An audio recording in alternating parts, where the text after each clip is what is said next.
Hey, mamas and friends. Welcome to Unplugged with Just Wit, the uplifting podcast where we dive into faith, family, and motherhood. I'm your host, Just Wit, and I am beyond excited to have you here with me. So let's get started.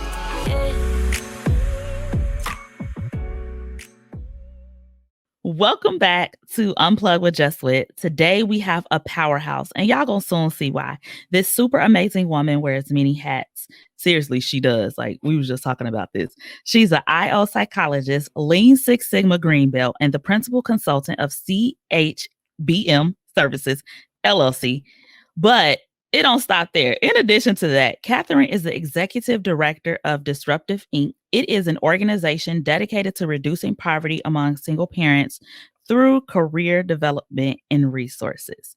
Please join me, y'all, in welcoming Catherine McNeil, BBA, MA, also known as ASC Catherine on social media. And that's Ask Catherine for y'all that didn't catch that. Hey, Catherine, I said all y'all acronyms and stuff. You got it. I am proud of you. Hooked on Phonics works for me. No, for real. I had hooked on Phonics when I was little. In a big box. I remember it. It was a it's not that tool. I couldn't read, but I think my mom just wanted me to have it because I love reading, but I definitely had hooked on Phonics. Do they even still have that? I should look it up. I don't know. I feel like they probably do something else now. Yeah, maybe. Let's get into this interview with the powerhouse, Miss Catherine. So, girl, tell me a little bit about your journey, because that was just a little snippet. I know it's, you could probably write a book. Actually, you did write a book. So 7 of them. See, I told y'all she's a powerhouse. I told y'all she's a powerhouse. Sis be on her stuff, and I want to know how you got to be the powerhouse that you are today. So yeah, first I always get a kick out of people introducing me and giving like all of the kudos and stuff. So I'm gonna take that, right? Because I'm working on the whole being able to smell the flowers and run through the valley and enjoy all of the love and all of that great stuff too, right? But how did I get here? The very short version of the story, because it's told throughout all of the different books that I've written in some way, shape, fashion, or form. But I'm from the south side of Chicago, Roseland born, not completely raised. Right? Because I've done stints all over the city, like literal stints. I have lived all over Chicago. So that means I could call you when I get lost anywhere in Chicago and you can tell me how to get back. Absolutely, because I was a latchkey kid. So I definitely went to school on the west side, on the northwest side, and lived all the way up north. Or I lived all the way up north in Rogers Park and went to school all the way on 111th, right? So literally, from the age of probably 12 on up through high school, there's not an aspect of CTA that I did not touch, and then turned around and started working for them for a little bit of time. So yeah, I am your resident tour guide. So when people come to Chicago, they always be like, where should I go? What should I do? I'm like, girl, I still use a GPS. I can't help you. And I have a kid. One of my kids is like that. She can't find her way out of paper bag. And it just tickles me because I don't understand how you came from me and all of this geographical aptitude that I got going on. Yes. And she ain't going to the corner without a paper bag. She ain't going to the corner without a GPS. Oh, see, I ain't that bad. It's just when I get past like past the low end, when I started getting into like downtown and like up north and especially the west side, nah, I'm good. Y'all gotta come pick me up. And I definitely can't ride the bus. Downtown, I can ride the bus, but you ain't gonna catch me on no L. I'll ride the metro all day too. But the rest of that, From a comfort standpoint, I would prefer to drive my car. However, you're not getting on the red line. I'm not in the year of our Lord 2020. Nothing. Not intentionally. Y'all look up the red line if you don't know what we talking Please. about. Please. Look up all the lines. It's probably some videos about the. No, I'm a pass. Get somebody else to do it. Okay. Because me and Catherine could be sitting here all day. I know y'all probably like shut up. But in all seriousness, right? So I've lived on all of the sides and did the largest stint on the southeast side. So primarily Okay. that's where I spent the bulk of my life. Went to all the schools type, went to all the school types, public, private, charter, not really because charter wasn't around then, so I was about to lie to y'all. All girls, all Black Catholic, had all of the experiences. When I went away to college, I got into Penn State, not the main campus because I wasn't that smart, but I was smart enough to get in to Right. Oh, that means Pennsylvania State University. you smart. You was smart. Yeah, I was like 3.0 smart, not like Oh, 3.7 and above. yes, yes. Yeah. I understand. And couldn't play a sport. So yeah. Anyway, so I got into Penn State, did my first year as a computer engineering major, and came home for the summer. I was prepared to go back, president of student government, like the whole you dig. I was popping and got popped Yes. off. You was having a little bit too much fun that summer, huh? Took vacation a little too seriously, got pregnant. There's a whole lot of drama around that story. It's in one of those books, but got pregnant, got faced with the ultimatum. My dad was like, I'll continue to pay for school if you go back absent a child. If you have to keep the child, I'm not supporting you financially. So 3 kids, 2 degrees, 2 businesses, 7 books, and a whole career later. Wow. That's how I got here. Told y'all, Powerhouse. She keep playing Powerhouse because, girl, that really just gave me chills because a lot of people in circumstances, they'll sit in it. But you was like, nah, I ain't sitting in it. I'm about to continue doing what I'm supposed to be doing, right? So give me some insight on your work with CHBM. I want to know about that. So funny thing, right? CHBM Services started as a hustle. 2015, I was pregnant with my youngest son. I was a training and development manager at a local student loan debt collection agency, making the most money I ever made. It was my first real leadership position, like where I, had like 8 or 9 direct reports. Okay. Came in, took the whole organization like by storm. It was a great experience. Still connected to the leader that hired me on there to this date. However, an incident took place where we ended up losing our largest client. So that whole year, I was starting to lay off my staff because anybody that knows anything about the workplace, typically training and any type of development is the first thing to go. They consider that to be expendable. Yep, that and marketing. And marketing, right, yeah. So, throughout the course of the year, I already knew what the writing on the wall was. And the only reason why it didn't happen sooner was because I was pregnant. So when I went on maternity leave later that year, I launched CHBM Services because I said, something's going to change when I come back. And all through my journey, I realized that people of color specifically struggle with career development. They don't really understand what it is. They don't really understand how to apply it. They think it's as simple as resume writing and interviewing. And it's so much more than that. So the thing that I knew how to do was write resumes and create LinkedIn profiles, like the things that I knew how to do quickly. Mm-hmm, so I formed the business based on that service. So I was, I would do coaching, but I didn't really advertise that. I focused on writing affordable resumes and building LinkedIn profiles for folks. And things just did a lot. Like, I'm first generation entrepreneur in my family. So I ain't have nobody to ask. Like, I had nothing by way of somebody that looked like me, sound like me, act like me, God forbid, right? To be able to guide me in any direction. But there were programs like through the YWCA and the SBDC. And don't ask me, it's the Small Business Development Council. I was about to say, don't ask me what the acronyms mean. But I know them acronyms. Yeah. But through the YWCA and the Small Business Development Council had a cohort where they were teaching you the fundamentals of building a business. Nice. Then, and it's still happening with eCornell and Bank of America. They have a women's entrepreneurship cohort that teaches you the back office. Yeah.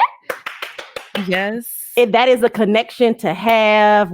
I'll go down that rabbit hole later, but congratulations, because that was one of the best things that I could have ever done by way of understanding and learning how to do business. So I did like the SBDC and the YWCA one first. Next year, I ended up doing the cohort for the women's for eCornell, right? Mm-hmm. And then I'm shifting because in between here now, because like by the time I get to eCornell, it's 2020. Okay. So between 2016 or 2015, when I start the business, and I have no idea what I'm doing, the beginning of 2016, I get laid off. Dang. Like, so first quarter, I get my severance package.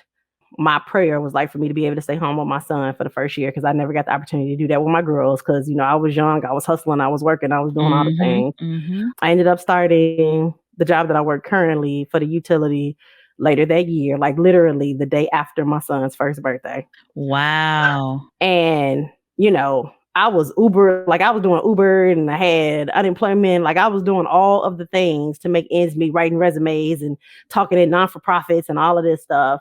But I still didn't really know what I wanted to do with CHBM Services. Like I knew my very end game, but I had no idea how to get to Yeah. your like where I am now.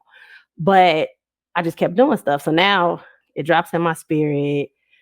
I'm a mother. I know I want to help parents. I don't know how this connects to career development, but I'm gonna write this book.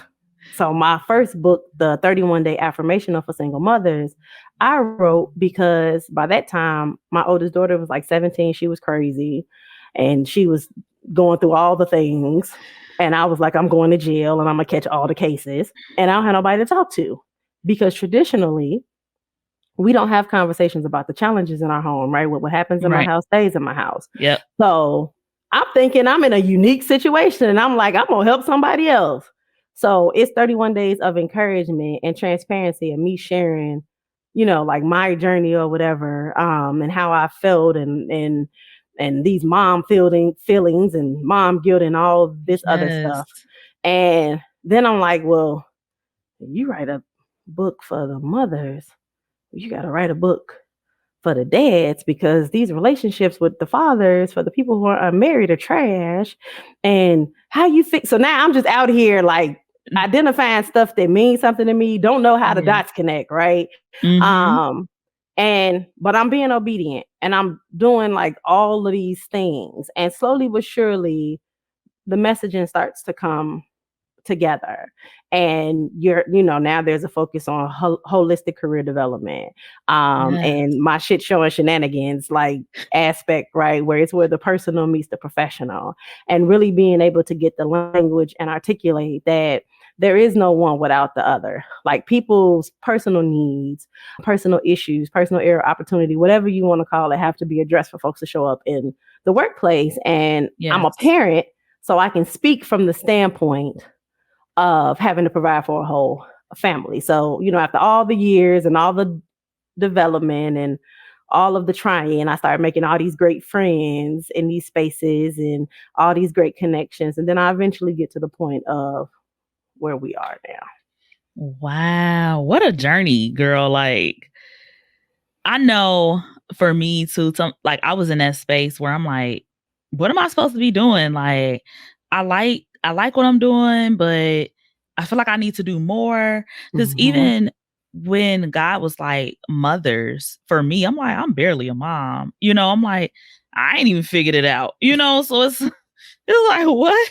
You know, woo, like parenting a toddler is crazy. But I was trying to do other stuff, and God was like, skirt. You know what I'm saying? Like, and I think that sometimes we forget that we should include God in those plans, because we don't went around Yeah. the world and he like, I just told you to walk straight. So have you had any moments like that in your life? Every day. I was literally talking about this earlier when I was in therapy. And I tell people all the time when I'm coaching or I'm consulting, I'm like, you need to write that in pencil, church. Well, I don't call them church because that's not professional. You need to Yeah. write that in pencil, ma'am, sir, they, them, there. Mhm. Because it is not gonna go, like, you have to be flexible in all of that. It's great, right? Like I think he blesses the fact that we want to do something and we're making the steps to do something. And Mhm. sometimes we got to take the scenic route. I know I did. Like, I had no intentions on having children. That was not a part of my conversation. Do you hear me at all? Hey, and you have 3. And I have 3. Oh, Yeah. okay. Pause for dramatic effect.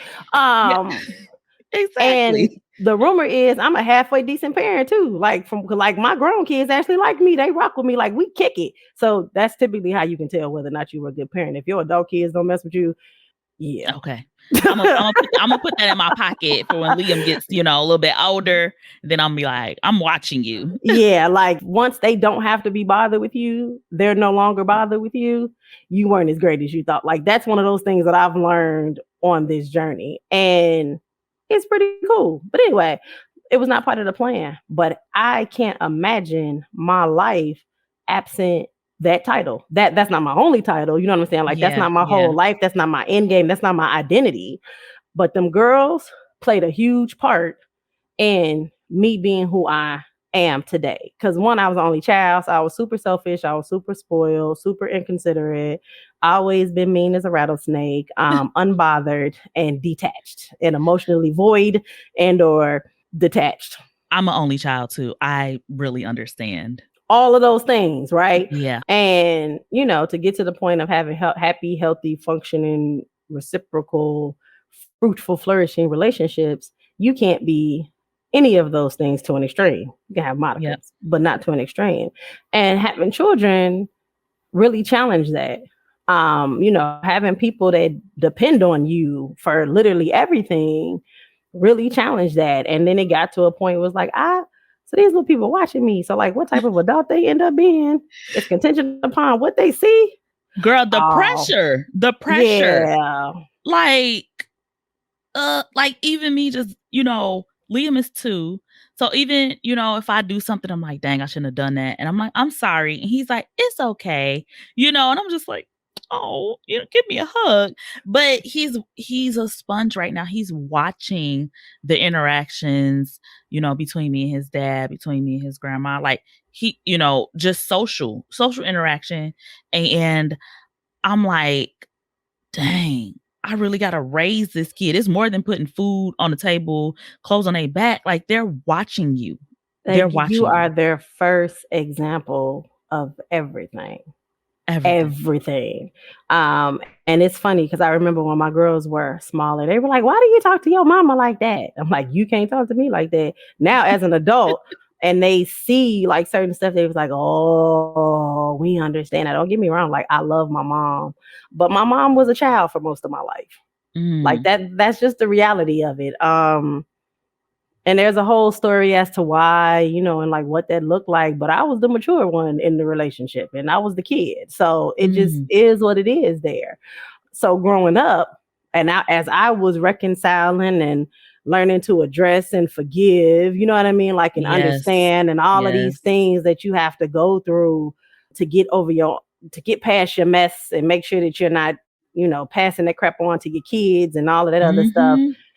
I would bring my kids along on that journey. But one thing about me, like with my parents or anyone else, I don't do this in relationships, period. I'm not gonna turn you against somebody. I fall out with them. I'll fall out with them. I'm gonna Yes. let you draw your own conclusion. Yep. And I did that same thing with both of my parents, one of which I don't have a relationship with anymore, and the other I do. But my kids got the opportunity to see on both sides for themselves. They were like, I get it. Like, I get Yeah. it now. But they didn't understand when they were little. When I understood that. Yeah, my mom did the same thing to me with my dad. She never said anything, bad Mm-hmm. or whatever. She was just like, one day you will see for yourself. Like, that's what she had to tell herself. Like, I've done my part. You have to form your own opinion. And I eventually did. I was probably in my 20s when I formed my own opinion. And unfortunately, so he passed away. I'm sorry to And hear that. thank you. But I think I wasn't hurt because we had already had a conversation. Mm-hmm. I had already forgiven him. We were just at a place where it was like, okay, that's my dad. Like, if he call, I'll pick up. You know what I'm saying? Like, we Right. were Yeah. cordial, we were cool, but I love the fact that you allowed your children to make their own decisions around things, because I think a lot of people just really don't do that, and that's dangerous too, you It know? So backfires. It's yeah, gonna every time, backfire. every time. Right, wrong, or indifferent, you may have all of the reasons. Now, absent an individual being abusive in any type of way, Yes. right, or neglectful in an abusive type of way, right? Outside of that, just because y'all not together no more, you don't like them, they might not have been a good significant other for you, or in, Yep. in regards to parents, just because they were, you know what I mean, like they weren't the model of parenthood or whatever your definition of what the perfect parent is Right. or whatever. Like I had a lot of conversations like in my adult years with my parents that made a lot of the things that they did make sense. It doesn't excuse it, Yeah. but now understanding how they grew, like both of my parents' journeys were identical, with the exception of my dad went to college and my mom didn't. So they were Wow. the both oldest. So both were the oldest of four, lost parents at a young age. Mm. One was a product of molestation. One had the remaining parent was alcoholic, criminal, junkie type Wow. scenario. And neither one of them had seen healthy, like both from the projects, albeit South or West Side, right? And both were looking for an escape. Like my mom Yeah. really like had me because she wanted somebody to love her. Wow. You know what I mean? So Yeah. like once you dig into like family history, you understand a lot of stuff starts to make sense. Again, it doesn't Yep. excuse it, but it helps you to be able to make more informed decisions. Now, again, one of my parents just at the end of the day, this just don't work out. Um, Yeah. and it just is what it is. But and to your point, I have complete and utter peace, sleep well behind it because I've given all the opportunities, done all the things, Yep. owned all the roles that I play, and I'm going on about my business. Yep. But people think they're protecting their children when the reality of it is you're acting out of whatever your unresolved, unhealed trauma issues, Yes. are, and it backfires because that story is gonna come out. Oh, yeah. So, question for you, because I could talk to Sure. you all day. How how does Disruptive Inc. So I love the name, first of all. How does that play a role in your life and with single parents? Like how does all of that tie in together? Everything that I do, from my full-time job to the for-profit career and workforce development consultant through CHBM Services and through Disruptive Inc., is in the same vein. It's all in career Okay. development, right? Disruptive Inc. allows me the opportunity to share resources and support across the gambit, at either for free or at limited cost. Mm, So through the 501c3, we have literally dealt with everything over the last 4 years. What happened up until last year was whatever the thing was in the world, that's what the boots on the ground event would be, right? So okay. 2019, we didn't do anything because that was the year that we officially formed. So 2019, like we were figuring out how parents would spend time with kids, and I was getting Chicago Sky tickets and stuff, right? Oh, nice. 2020 was the pandemic.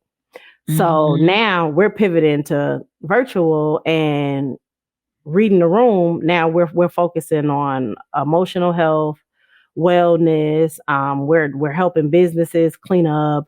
We're like getting PPE out in the neighborhoods. We're passing out sanitary products on street corners, like to Mm, women.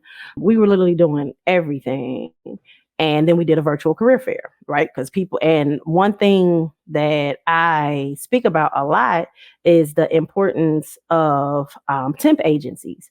Because there's a yeah. lot of people who are either unemployable or underemployed, and temp agencies help you get over some of those barriers. So we Yep. intentionally like built this whole virtual program that advertised variant placement agencies, and we talked about restorative justice. Like we talked about the whole thing because I try to bring everything along, right? Because I told you it's holistic.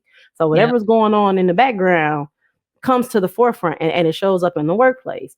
So then 2021, now we're out the pandemic, but we're not. We're just now starting to see, and for the next few years, right, we're seeing what the real ramifications were of people like the world shutting down and these people in these lower paying positions that were forced to work and show up and all of this other great stuff. So, and then the scamming, because the scamming was at an all-time high, right? So our boots on the ground event for 2021, was dealing with food insecurity, financial literacy, the moratorium, and back to school supplies. So we did all that. Then 2022, now things are starting to calm a little bit, and I'm really starting to understand what direction and where the greatest impact is. So I'm big on networking. You know, I'm always talking about relationships. Like that's every post has something to do with relationships in some way, shape, fashion, or form, and accountability. Yes. Oh, you big on accountability. I'm big on accountability. So all of our events now consistently going forward have to do with relationships. And that's going to be the relationship with you. That's going to be building your network, your, core group, the relationship from an employee standpoint, but across the gambit, and it's teaching you networking skills. So every last one of the events that we host close to the parenting holidays, either on or close to one of the parenting holidays throughout the course of the year, is an opportunity for you to, come in a room with other like-minded parents or parents that are across all gambits, career fields, like the whole nine, and learn how to network quickly. So I literally create prompts from a speed networking standpoint. I create intentional prompts, put them on the table, and I force the folks. Yeah. So by the time we're done, like I won't have more than 25 folks in an event. And by the time we're done, y'all gonna have this little bougie experience because that food's gonna be crazy and it's gonna be something to put your little pinky up, right? Because just because we're not for profit don't mean that we have to do poor stuff, right? Like it's all a part of the vibe. So, you're going to have some little bougie food experience, drink you some mimosas so you can get your liquid courage. Right. But you're going to meet everybody in this room. And the connections that have formed from the events that I have hosted over the years have been crazy. So every year, we're just going to change what the focus is for the events. I'll change the prompts, but that's what we're doing. Girl, honey, people talk about me always being on the grind and having the energy and stamina. Wait, they ain't gonna talk about me now when they hear this episode. They're gonna be like, dang, they probably be like, it's another one out there. Look, but it's not work. Like it's like I mentioned, like everything that I do overlaps. So that's a part of the reason why I don't burn out and lose my mind. Exactly. Plus, I genuinely believe in and love what it is that I do. I'm sincerely willing to help anybody that's willing to help themselves. Now, for everybody else, you've seen those posts. You know how I feel about that. Yes. I'm the same way, though. As long as you're helping yourself and you're taking accountability for the things that you may have done or whatever, and not just putting it off on someone else, I'm willing to help you because I can't do the work for you. You have to also do the work. So I definitely understand that for sure. But I know we're coming up. Y'all know I like to keep my episodes short and sweet, but this is too good to be short and sweet. So plus it's a good time when Catherine is around. Like she's the same on screen and off screen, just to let y'all know. I want to talk about your latest book because you got 7 books now, child. Okay, listen. And we're going to talk about where people could buy the book because they need some help. So let's talk about your most recent book that dropped. I guess what's a key takeaway or key takeaways? Maybe 3, if you could think of 3 key takeaways from the book. I'm going to tell you a story instead because after I wrote my last book was, I think, not everyone cannot go. I think that was the last one. So all of these books are short reads. Intentionally, I like to get to the point, and you're going to have some type of activity in the book. It's journaling or something, right? So it's going to be less than 50 pages. You're going to get to the point. You're going to have a good time. You might be mad at me, but that's between you and Jesus and your therapist. It ain't got nothing to do with me for real. I'm just the messenger. All of them are available on Amazon. But this last book, I was done. I wasn't, people have been trying to get me to do something else for the longest, and the pen had gone down. However, this book, Lead From Within, that dropped on December 12th, right, is a collective. And it pushes me to a different level because everybody that is in this book is a part of this small business group that has been faithful, supportive, and has taken Disruptive under their wing since 2020. And I'll tell you a little bit more about that in a minute. But all of these individuals are seasoned, like with Lowry's and garlic, like seasoned. And onion powder. And onion powder. Entrepreneurs. Like they've been in this. I'm probably the youngest person on the book.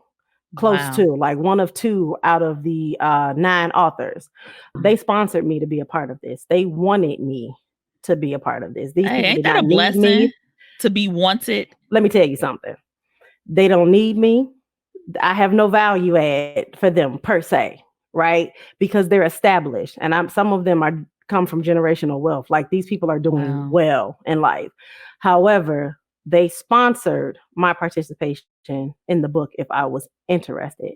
And each of the chapters of Lead From Within tell a different aspect of how they developed and what aspect or what leadership trait is near and dear to them. So you can guess what my chapter is about. But it was a great opportunity, and I'm really blessed and fortunate to be a part of it. So this organization, this small business networking group existed pre-2020. But in 2020, they saw everything that was going on and they were trying to figure out a way to help because they don't know inner city folks. You know what I'm saying? Like they didn't, and they are very, very aware of, white savior complex and all of these things. So they were looking for a way to be able to support. And at the time, I had reached out to my old boss. And I was like, I'm thinking about creating a workforce development program. And I need to know if this makes sense. And he was like, pause. Because yes, it makes sense. Yes, I want to be a part of it. However, I got a group that I want to introduce you to. And we just started this initiative where we're trying to give back to the community and we don't know how. So for 3 years, I was the sole benefactor and not-for-profit that they focused on supporting. And I mean, they helped me across a gambit. And then I was like, okay, so this is enough, right? I appreciate y'all, but it's time to, like y'all, I mean, I always need money. I'm not going to act like I don't, right? It's a not-for-profit. But that was another one of those conversations with God. And he was like, it's time for you to step out of this. So I shared my thoughts and feelings, and it ended up turning into a group where they now do capacity building for other not-for-profits. So they like take a cohort of 8 for the course of the year, and they teach them all the things about the back end and marketing and growing your board, like whatever the topics are that are near and dear. Of course, there's an interviewing process, right? Because it's good stuff. So they're going to screen, and you have to be at a certain level to be able to participate in all of these things. But in everything that we do, they accredit that group to me and being my idea. They accredit me to being one of the founders of the Rise and Shine Committee, which is crazy because I heard them say that for the first time on yesterday when we were on a networking call. And they aggressively support and show up. So there's 2 reasons why I'm saying that. When you talk about takeaways, right, and what's important, it's not so much what's inside of the book for me. I mean, I wrote it. Like if I it, it's going to be some great quotables and stuff and some lessons in there, right? But for me, it's more about the journey. There's not a lot of people that are fortunate enough to have people push them and believe in them and support them and put their money where their mouth is in regards to that support. We have to be able to accept that help, right? Because the younger me would have been too proud. I don't need you to give me nothing. Yep. I can pay you the $3,000 to be a part of it. Can't.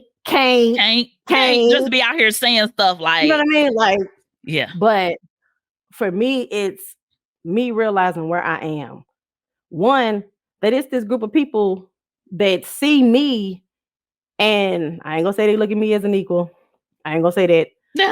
But they see me as a value add in some way, shape, fashion, or form, right? And they see me as somebody they want to support. I don't care how you look at me. If that's the case, if you see me as someone that you are willing to pour into and you want to see me be great, all that other stuff, is irrelevant because there's Mhm. nothing bad coming out of that. They ain't tried to benefit off me in any way, shape, fashion, or form. Wow. So that's one of the takeaways. And two, like I said, I was done. I wasn't writing nothing else. But us being able to recognize opportunities when they come to us. Mhm. That's Mhm. us getting out of our way. So it's some great stuff in those chapters. I definitely encourage getting the book, but it's bigger than just that for me from the takeaways. And Yeah. then, of course, my chapter, God willing, is going to be my TED Talk. Okay. Exclusive, exclusive. Hey, girl, I'm telling you, you not dance break, dance break. Dun, dun, dun, dun, dun, dun, can't touch this. And I'm gonna be right there cheering you on because I told y'all Powerhouse. I told y'all at the beginning, Powerhouse. Like I love it, and I love the fact that it's so funny because you're like, oh yeah, I just add a little sprinkle of value here, this or that. I'm like, girl, you out here saving and changing lives, okay? Like nothing you're doing is just like But I think people have to realize that when you are doing something that you love to do, and because that's how I feel. Like, it's not work to me. Like, this is fun. This is fun to me. Like, things that I Yeah. do, there is fun. And so you don't become as drained or burnt out or see it as just like, oh, I have to go to this networking event or, oh, I have to go, and do this. And you don't see it as that. And I just love that about you. And I love that is somebody else out here like me that's like that. Cause y'all, I get tired and I be resting, but I love what I do. Yeah. And when you have answered the call in your life and your purpose and all of that, it's just like you be really wanting to see people win, not for your benefit, but And because you that's can it right see there. what's on the inside of them. And I you like, love come seeing on. what's on the other side of that hard work. Yes. Like when people, be it at work or anywhere else, like it's something that I can't tell you about now, but I'll Yeah. have to circle back and tell you later because there's something that's kind of brewing right now.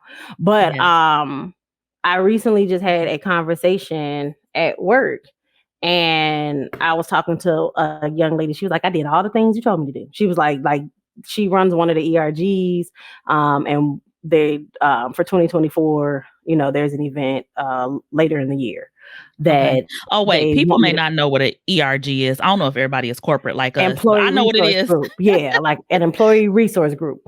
The employee resource groups at my job, like I am the DEI liaison for talent development, but they intentionally ask for me regardless. Mm. And I have a reputation of like being candid and I'm gonna tell them the truth and I'm gonna help them. So this particular young lady is now the chair for one of these ERGs. And she was like, I remember when I came and talked to you, like after you built this series that I was a part of, yada, yada, yada. And when I came and talked to you, because you told me that that your cube was always open, and she pulled up on my cube, and we talked for a while. And I really did not think I was reaching her. Like I thought that I was Mm. overwhelming her. She said I did everything you told me to do. Wow. Everything that and I'm still doing everything that you tell me to do. And I'm realizing now that I have individual employees that are either being referred to me. The people do it. They're happy that they did it. They joke about the way that the messaging came across or whatever the Yeah. case may be. They be like, you're Yeah. direct. Like, you know what I'm saying? Like, and it's just, you're gonna tell us the truth and you have to be okay with that. And if you ain't okay with that, then you're not ready for whatever is next. But to Mm-hmm. hear like lately, this last quarter has been crazy by way of folks pouring back into me to let me know that, like, validating me from that standpoint. Yes. And you need that on the journey because one, is exhausting, and more Yes. often than not, it looked like nothing's moving. Yes. Yes. So you need, like, going back to the whole flowers thing, right? Like, you need for those people to reach back around and be like, hey, I appreciate you. And I make jokes about the fact people just like to tell me their business. Like, for whatever reason, I make people that comfortable. Folks just be sliding on me. Like, can I talk to you? Girl, I don't even know you, but whatever. All right. Right. Right. Like, all of that is a gift. And I don't take it for granted. So to your point, like, it's not work for me. I have to force myself to charge when it comes to certain things. Like, I had to force myself to add a financial aspect to the not-for-profit events. One, because we got to pay for the events. But two, people don't appreciate free. Girl, tell me about it, because I'm right there with you. I struggled with that, like adding on a fee to things, and I'm just like, I'm running a business, number one, and it's my time, number two, and you got to eat. You got, you want to keep running the business, you have to pay for the business that you're running. So understand 100%. So, girl, we've been talking for a very long time.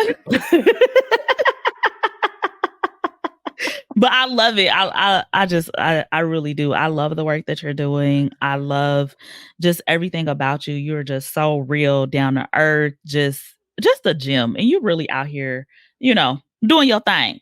So as we wrap this up, I just want to give you your flowers and say thank you for being on my podcast, girl. Anytime. And, look, you're going to be back because we got some more to talk about. We got some more to talk about. But no, seriously, I really appreciate you. When I saw your name come through, I'm like, oh my God.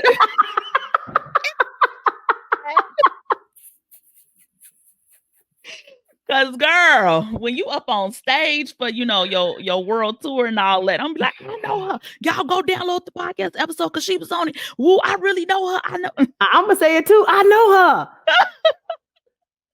Me, she, they, hey.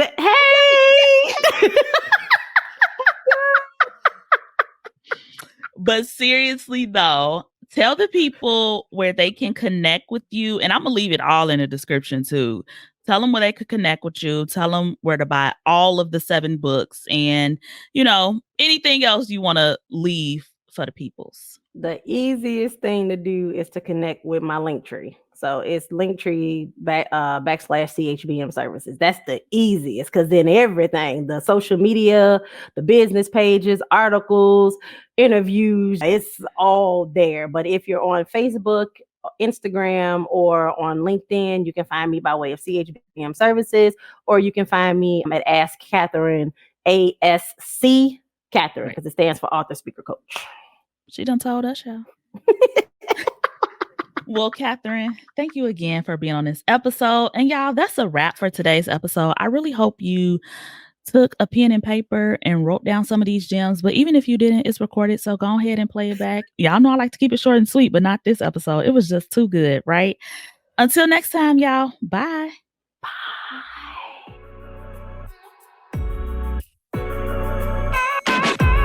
Thank you for listening to the Unplug with Just Wit podcast. Before we part ways, remember to hit the subscribe button so we can keep the conversation going. And hey, don't keep all this goodness to yourself. Don't be shy. Share this podcast and spread the love on social media. Until next time, keep rocking that mom life with lots of Jesus and know that you're doing an amazing job, sis.